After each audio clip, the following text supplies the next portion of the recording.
Hello viewers, మనకి గోదావరి అంటే గుర్తుకొచ్చేటి ఏమిటండి? పచ్చళ్ళే కదా. మరి ఒక మంచి కారమైన కమ్మటి ఉల్లిపాయ పచ్చడి ఈ గోదావరి వాళ్ళు ఎలా చేసుకుంటారో మీ ముందుకు తీసుకొస్తున్నాను. వెళ్దామా మరి కిచెన్ లోపలికి? రండి. ముందుగా ఒక 4 మీడియం సైజు ఉల్లిపాయలు, మరీ సన్నగా కాకుండా ఇలా తరుక్కోవాలన్నమాట. నేను ఇక్కడ తెల్ల ఉల్లిపాయలు తీసుకున్నాను, మీరు ఎర్ర ఉల్లిపాయలు కూడా వాడుకోవచ్చు. సరేనా? మూకుడులోకి ఒక 2 టేబుల్ స్పూన్ల నూనె వేసుకోండి. నూనె కాగుతూనే అందులోకి 2 టేబుల్ స్పూన్ల మినప్పప్పు వేసుకోండి.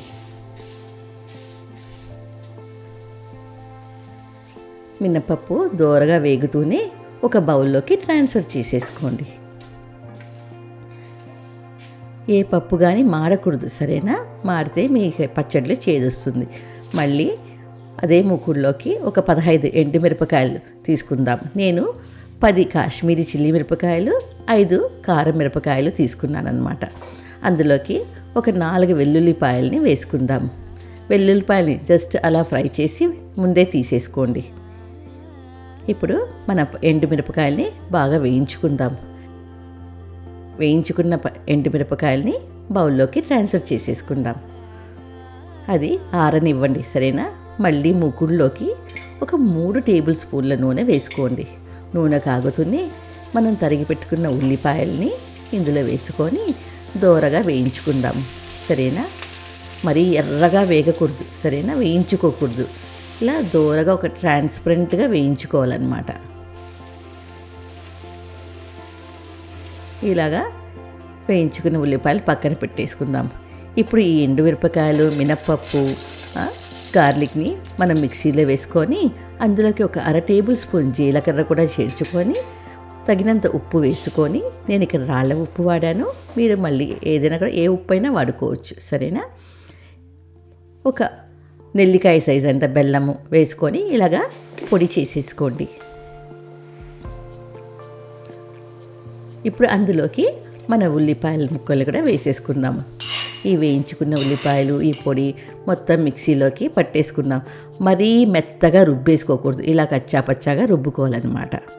అప్పుడు మీరు అన్నంలో తింటున్నప్పుడు మీ ఉల్లిపాయ ముక్కలు అక్కడక్కడ నోటికి తగిలి చాలా బాగా కమ్మగా ఉంటుంది. మనం ఇప్పుడు పోపు పెట్టేసుకుందామా పచ్చడికి.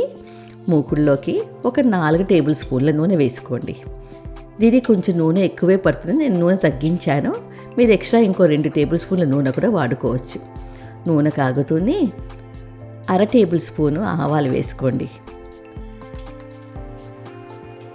ఆవాలు చిటపటలాడుతూనే అందులోకి 1/2 టీ స్పూను జీలకర్ర, 1 టేబుల్ స్పూను శనగపప్పు, 1 టేబుల్ స్పూను మినప్పప్పు, 4 వెల్లుల్లిపాయలు కచ్చాపచ్చాగా వేసేసుకొని, 1 ఎండుమిరపకాయ చిన్న ముక్కలుగా తుంపి వేసుకొని మొత్తం దోరగా వేయించుకోండి. ఫ్లేమ్ మీడియంలో పెట్టుకోండి, సరేనా? పోపు మాడకూడదు, పోపు మాడిందంటే పచ్చడి రుచి మారిపోతుందన్నమాట. ఇప్పుడు అందులోకి 3 రెమ్మల కరివేపాకు వేసుకొని ఇలాగా దోరగా వేగుతూనే స్టవ్ ఆపేసుకోండి. ఆపేసుకొని వెంటనే అందులోకి మీరు రుబ్బి పెట్టుకున్న పచ్చడిని కలిపేసుకోండి. చూసారా ఈ గోదావరి పచ్చడి ఎంత ఈజీగా అయిపోయిందో? ఇలాగ మొత్తం కలుపుకొని